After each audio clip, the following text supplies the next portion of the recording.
Good morning. Good morning, everybody. Can you hear me? Yes. We can. Can you hear us okay? Yes, absolutely. Oh, okay. We'll move the camera around. We have a small group here this morning. I'm Mark, by the way. Hey, Mark. Nice to meet you face to face. Nice to meet you. Or Google Hangout to Google Hangout.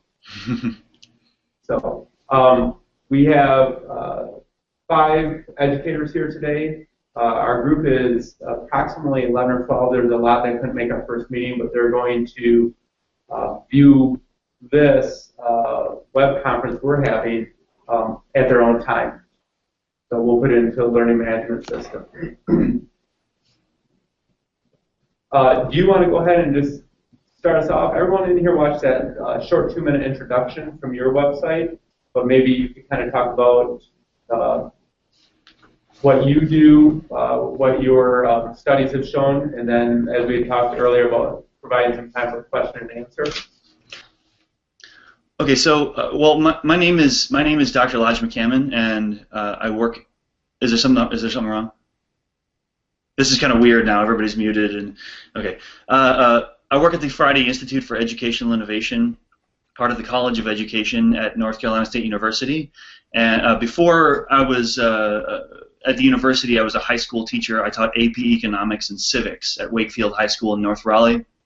At the university, I developed a project called Fizz, which is all about using very, very simple, what I call one-take video, a video strategy that I like to think that any teacher could start moving forward with, changing their classroom using this very simple strategy, either using a camera like this that's like $50 on Amazon, or what we're really looking into now is having teachers use their cell phones, and specifically student cell phones as well, because as there's something like 56% of the adult population in America now has a smartphone with HD video capability, and the camera on my iPhone here, and especially cameras like the new Samsung phones have these cameras that are just absolutely incredible. I'm actually going to switch from my iPhone to a Samsung because every time I present, I go around and do a lot of presentations, keynote speeches, and whatnot.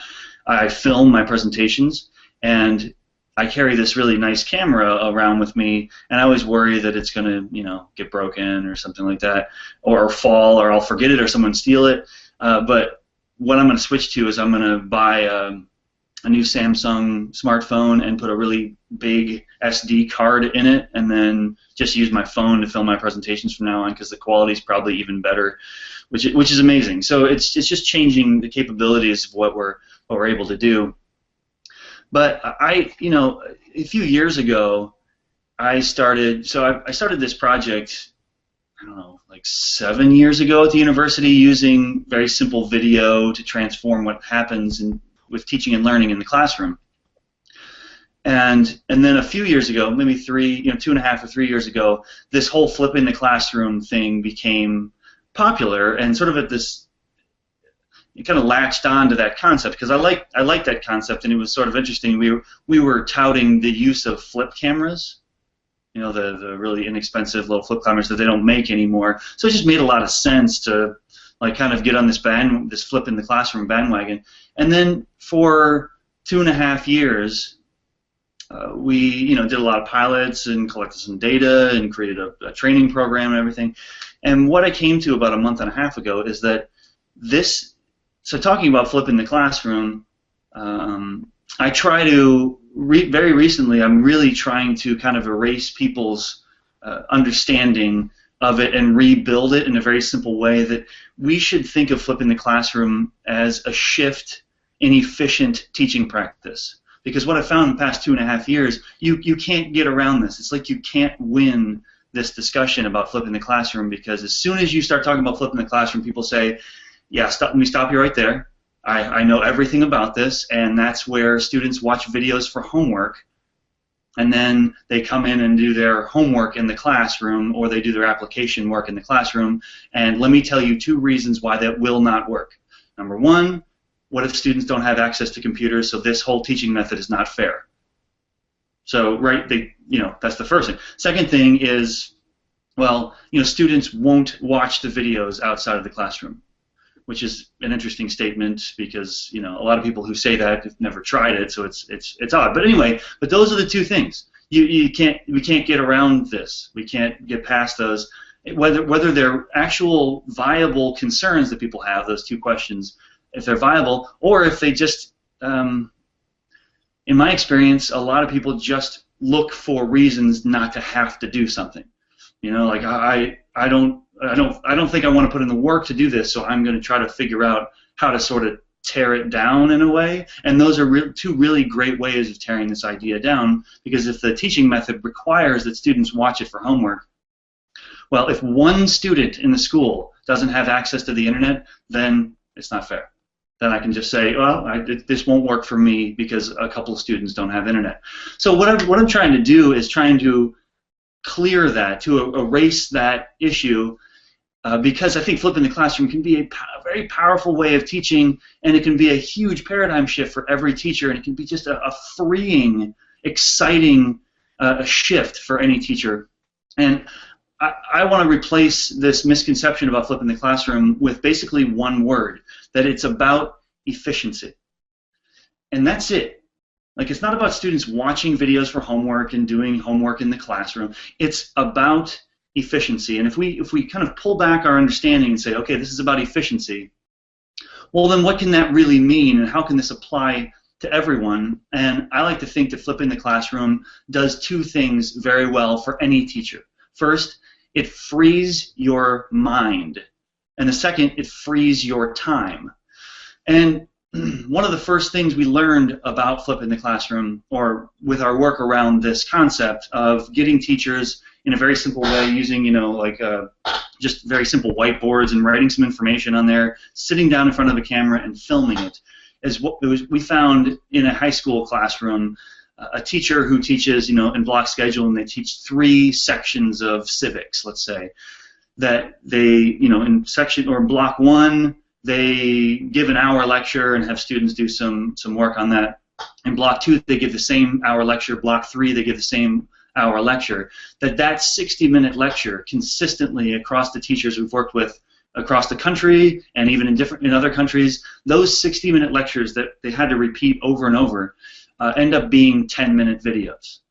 If you just sit down, you don't have any interruptions, you don't have off-topic questions, you don't have your own sort of, like you go on tangents and you tell unrelated stories, which those are tools of a lot of teachers, but that's not an efficient way of teaching. It's actually an inefficient way of teaching.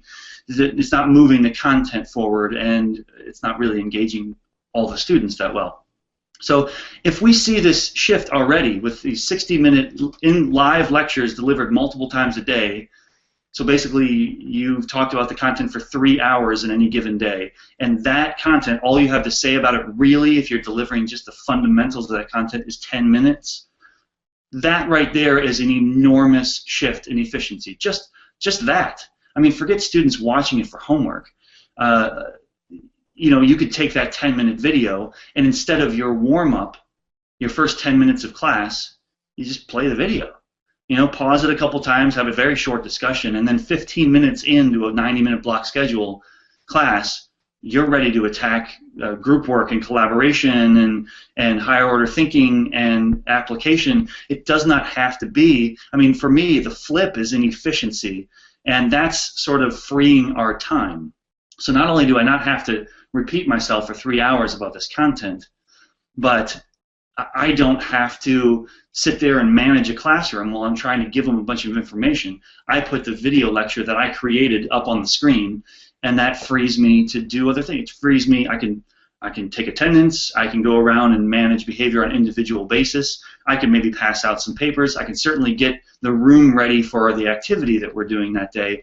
I don't even have to stand up and give that content lecture. And then, in terms of freeing the time as well, that lecture is on YouTube as well. You could even watch it at the end of the period, so students could fill in their notes if they need to. That video is available for students after school, at home, if they want to watch it with their parents, if their parents want to watch it, if they want to watch it before the quiz, before the test, before the end of the course exam. an unbelievably flexible way of teaching that does not really require students to have computers or even internet access outside of the classroom. You use it as this really efficient in-class resource. So the other thing about freeing your mind, I've been researching a lot of cognitive issues and cognitive capacity issues the past couple months, because what I've realized, the feedback we've gotten from these hundreds of teachers that we've trained across the world on how to do this, is that the first response we get from them is, I am not exhausted at the end of the day. That's my first sort of result of flipped teaching. I don't really feel that tired. I can go home and I'm kind of excited. You know, I get to go play with my kids or hang out with my husband or do things that I like to do. I don't go home and like, you know, oh my gosh, I can't believe I have to do this tomorrow. You know, because I can't believe I have to do this tomorrow is because I can't believe I have to repeat this stuff while students are pushing against me, because everybody's against me. I have to manage behavior. I have to look out across a sea of 35 kids and think, at any one time, I'm 10 minutes into the content. Any one time, like, oh, you know, those 2 students are asleep. They don't care. These 5 students look like they're bored out of their mind, and then I have no idea, you know. And then the rest of the kids are doing what we've trained them to do, which is this. Yeah, and then they're not really learning. I mean, a lecture is the most ineffective way of delivering information to anybody. So it's a question mark whether they're actually learning anything, which I'll find out tomorrow when I give them a formative assessment and realize that no, nobody really learned much, unfortunately, and I don't have time to go back over the content. So, hey kids, guess what? I told it to you, now it's your responsibility. Well, that's not really good education, is it? That's not good teaching.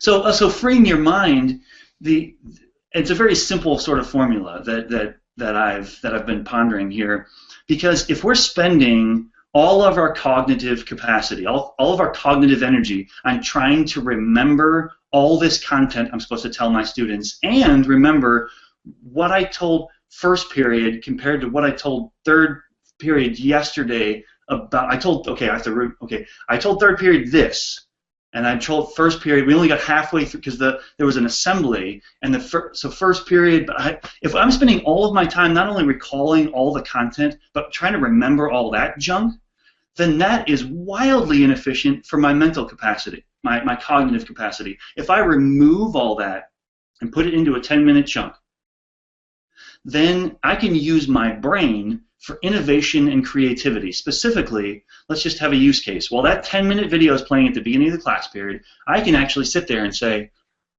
look across my students and say, how can I challenge them today? Because the content's covered. Like, I don't have to worry about that. The content's covered. They got it. They got it from me. How can I really, really challenge them to think? And I may think of a really cool idea while that 10-minute video is playing, while they're getting the content. And how freeing is that? It's awesome. Imagine walking into your classroom on the first day and saying to your students, guys, here's my YouTube channel. I have filmed and published everything I have to say about econ. Everything, all my perspectives, all my information, how it connects to my life, how I want to say it to you, so you think I am the absolute expert. Like, guys, I'm on YouTube, and how awesome is that? And here's my playlist. Now, let's get down to work. And getting down to work doesn't mean me standing up trying to wrestle you through this junk every day and trying to remember all this stuff and forgetting things I tell you and all that. That's not what it means. It means that I'm going to challenge you guys to create your own knowledge every day and work. And what work means is not sitting here pretending to take notes on my cell phone. Work means I'm going to challenge you to actually create your learning, which can be really exciting. So it's really about freeing your time, even if you need to watch that video inside the classroom at the beginning of class and maybe at the end of the class too.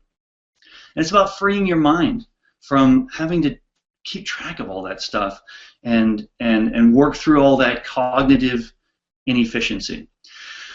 So those are the kind of things I've been thinking about recently along the lines of, I mean, the video you watched talked about sort of my 3 pillars of what it means to be a good teacher, and specifically what it means to improve your teaching, which is that you're efficient, which we just talked about, that you're reflective, because reflective practice is sort of the key to your potential. You want to reach your potential in something. That's why sports teams film all their games. That's why they do it. If they didn't film their games, every player wouldn't be, oh, I am constantly getting back late. I didn't realize that. In the moment of doing something, teaching, playing sports, playing music, dancing, whatever it is, your brain is going crazy, like just trying to keep up with the activity. But watching yourself back is when you truly learn how you did. We could easily, at the end of the class period, at the end of every class period, we could walk out of the classroom, pat ourselves on the back, and be like, I'm awesome. Like, that lecture was awesome. That one kid in the front row who asked a really great question, that's because of me. And, oh, man, I'm so good. I'm going to go down to the teacher's lounge and tell everybody how awesome I am, and I'm such a great lecturer. I don't know. I mean, if you watched a video of yourself back, that same lecture, you'd probably be like, oh, that's, first of all, that's boring because that lasted like 45 minutes. Second of all, there are all sorts of things that I could fix, and you don't know these things about yourself until you see them back. So reflective practice really is the key to reaching your potential in anything, teaching, sports, anything. And the last piece, of course, is the most important piece, is teaching is about relationships. You can have all the content knowledge about any topic, and if you can't build relationships and maintain those relationships with your students, if they don't believe in you, if they don't think you know what you're talking about, if you can't connect that information to their lives, to your life, with this bond of relationships, teacher to student relationships, it doesn't matter. They won't work for you. They won't want to be a part of this process of learning. So those are my three pillars. So efficiency, reflective practice, and relationships. And if we can improve those in every teacher, that's the key to having a better education system, is that we need teachers to move forward and be better at what they do in order to achieve better student success. So I'm happy to take, excuse me, I'm happy to take some questions if you guys have them. I would suggest, if somebody wants to ask this, it would be sort of funny actually if somebody said, well, what about kids with no internet access? You can ask that if you'd like. I'll say the same thing I said before, but or what about students who won't watch it outside of the classroom? I'll accept that question as well, but I'll accept other questions too. So let's plug our speakers back in. You're probably going to get that feedback that you were receiving earlier, so we apologize. That's fine. So, thank you. That was a great introduction and information. Go ahead, Chris. I had one question. I'm coming from off the screen here, but one of the issues a lot of teachers I've worked with have is that there's not enough time to record their videos. That's a huge part of the efficiency piece you speak of. What recommendations would you have for people who are in that situation? Well, that's a tough one, because if people's response is, I don't have time to record my content, it's sort of a stopgap, right? I mean, if you really don't have time to create and record your content, then there's nothing I can say that will create that time. The only thing I can say is, well, the time you save, both in mental energy and time, will be worth you creating this content, filming these videos. That's really the only argument I can make to try to convince people to do it. I think that where you're probably going with this question is, well, there are all these resources online. There's YouTube, and there's Khan Academy, and there's all these people have created all this stuff. If you don't have time to create your content, you should use someone else's. I think, or the question is, should you use someone else's? And we are very passionate about this particular concept and this particular answer because for a number of reasons. And I would never say somebody should or shouldn't do something. I mean, if you want to try to use someone else's content, then I'm not gonna say that you're bad for doing that. It's just every time we've had a conversation with someone who says the flipped classroom doesn't work, it's because they used someone else's content. And there's a whole bunch of different reasons for this. It's the main one is because, well, I like to think that if we're talking about in order for something to work, like the flipped classroom to work, it means that the teacher has to get better. They have to be more efficient, reflective, and build stronger relationships. And that's when something works. A strategy that a teacher does, that's why it works, is it hits at least one of those three, hopefully all three. Now let's talk about using someone else's content. I want to use Khan Academy. Well, let's talk about efficiency.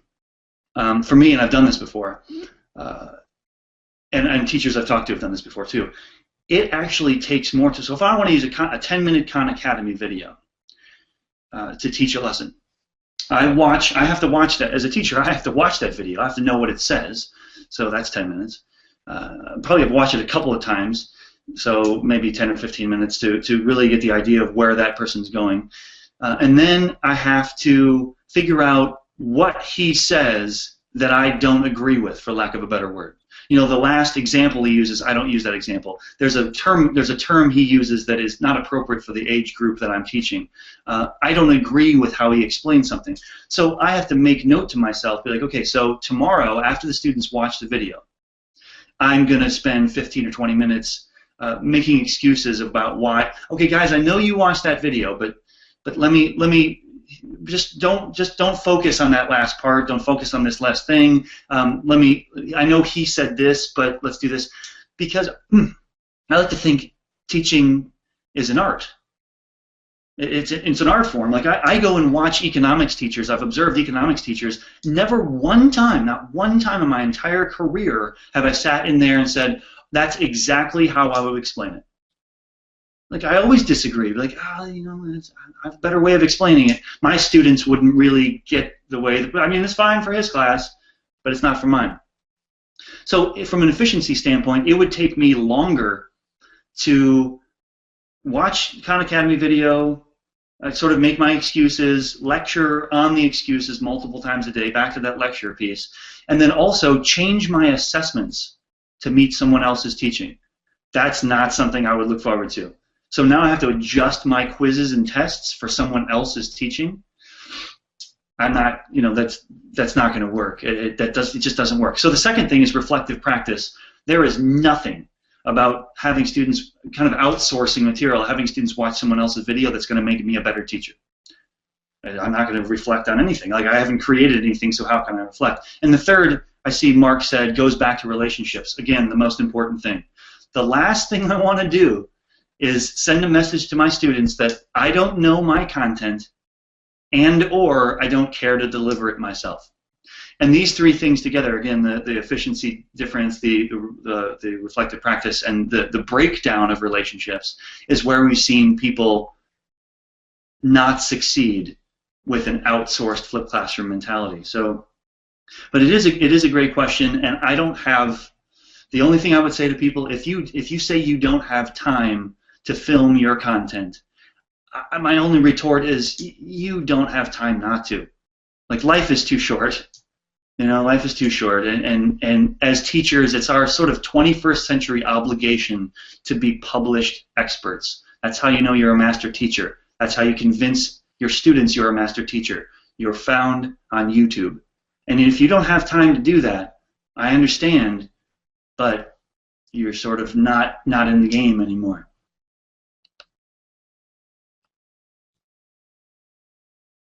I can't hear you. Yeah, there. Okay, so when we were watching your intro video, for me the most powerful thing, or one of the powerful things that I heard was, you know, flipping the classroom is the modern online version of the old school, you know, read such and such and be prepared to discuss it tomorrow.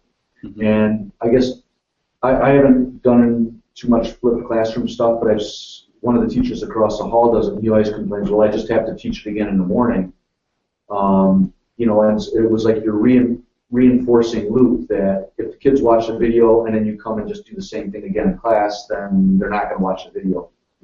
And so that was very powerful for me to think that, okay, I don't want to repeat the material, but I want to go on what's next. How can I go on to the higher order activities for my students?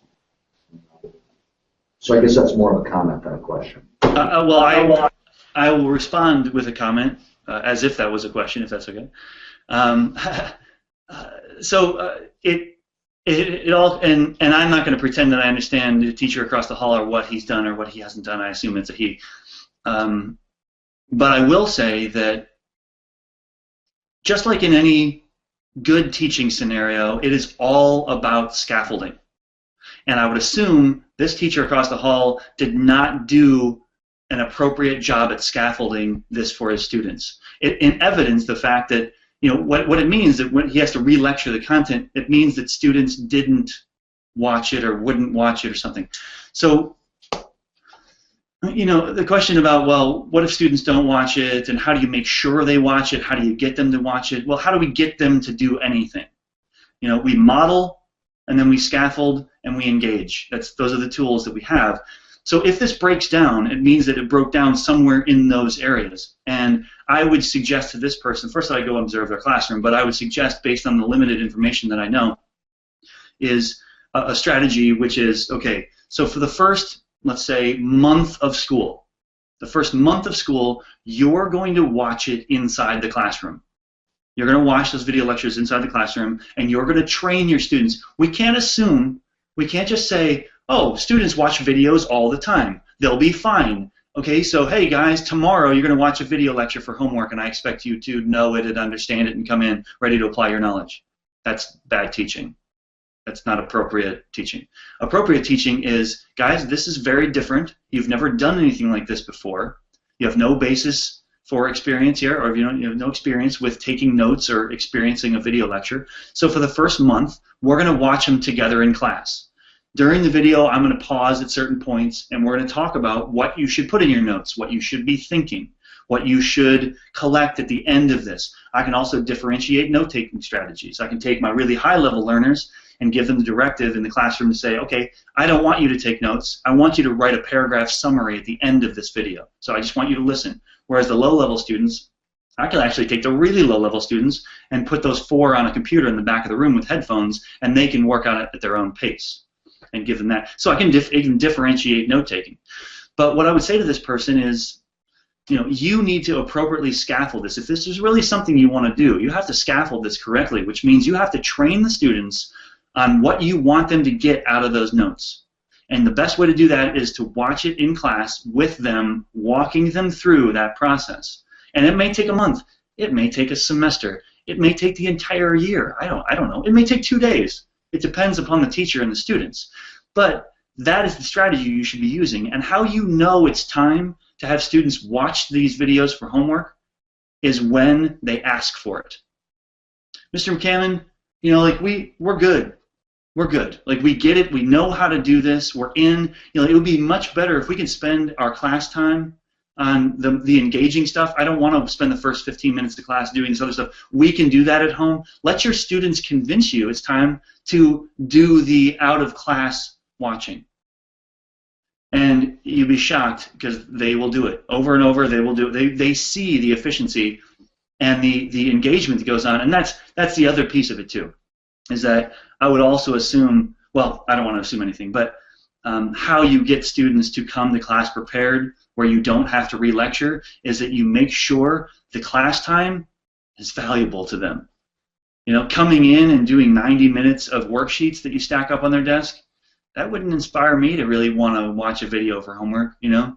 But if we get to work together, if we get to create stuff, if a teacher challenges students to create their own content, like you saw my video about electromagnetic and mechanical waves, I'm going to put you in groups, and your job, I want you to create a better video, and you have 90 minutes to do it.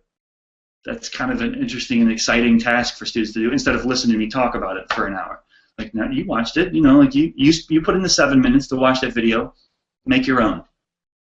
And again, I don't want to assume what this person's doing or not doing, but based upon the information you've given me, I would assume that the class activities he's put together are not engaging enough for students to want to buy into that, and or he hasn't appropriately scaffolded the instruction, the new instruction technique.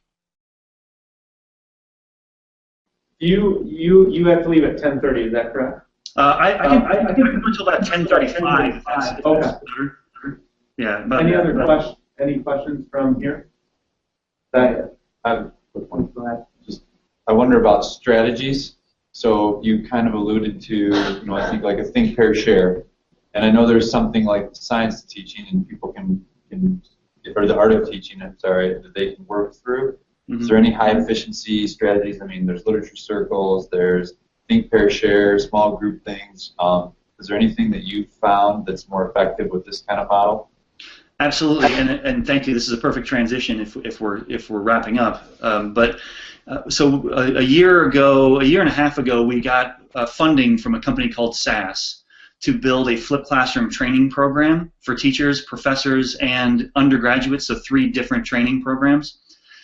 And these training programs are free and they're online. And we've had a few hundred teachers go through them in the past 6 months after we piloted them. And one of the strategies that we've developed as part of this program is something called the Rotating Leadership Guide. And you can, if you want to check that out, you can type that into YouTube. Rotating. I'll put a.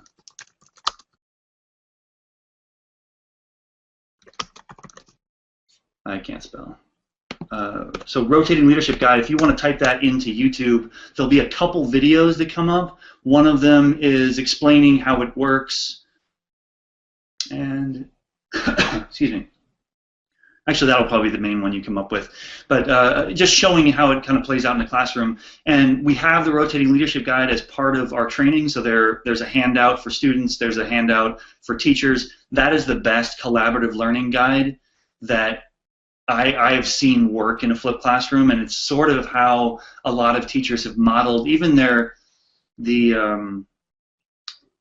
structure of their classroom. They've use that Rotating Leadership Guide to change how their classroom looks and the flow of their classroom. So that's a good series of materials, and also I'll put a link up here for the training program if you want to check that out as well. It's just one of the strategies we talk about that fits with a lot of other sort of collaborative strategies that we suggest in the training. But yeah, Rotating Leadership Guide.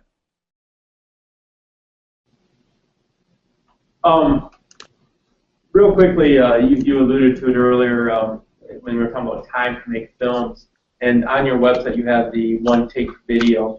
You want to give a real quick description about that?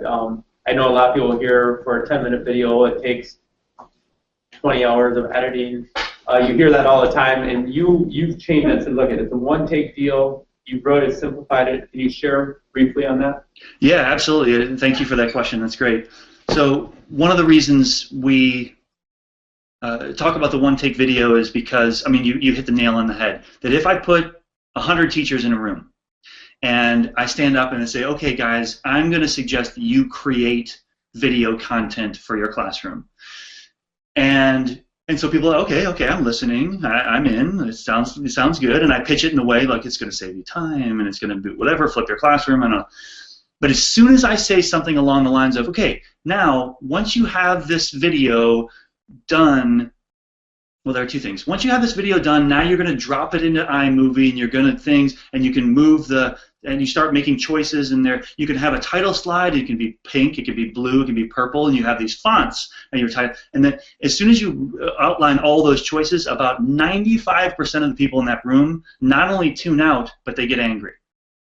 Because it's like, I can't do this. I don't have time to do this. You're crazy. You're insane. That's nuts.